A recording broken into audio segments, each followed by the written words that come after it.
আসসালামু আলাইকুম। আলহামদুলিল্লাহ দীর্ঘদিন পরে আবার একটি ভিডিও নিয়ে আসলাম আপনাদের মাঝে।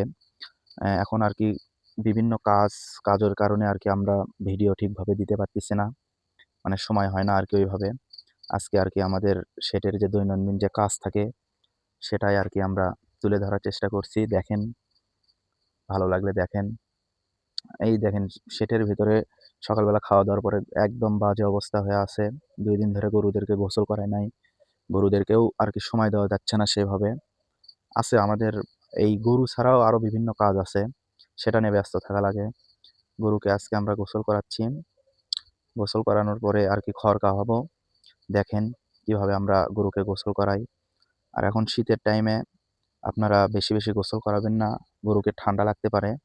আপনারা ২ দিন ৩ দিন পর মানে গরুর শরীরের অবস্থা দেখে তারপরে আপনারা আরকি গোসল করাবেন গরুকে। মানে বেশি গোসল করালে আরকি ঠান্ডা লাগতে পারে। ঠান্ডা লাগলে আরকি গরু খায় না, সমস্যা বিভিন্ন ঝামেলা হয়।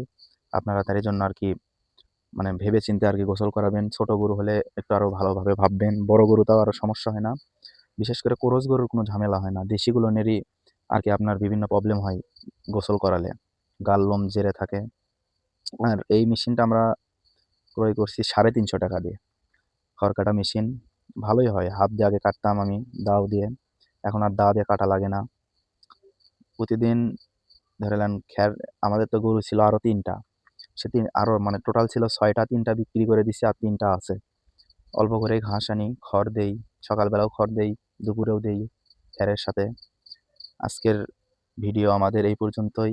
আপনারা সবাই আমাদের জন্য দোয়া করবেন। আসসালামু আলাইকুম।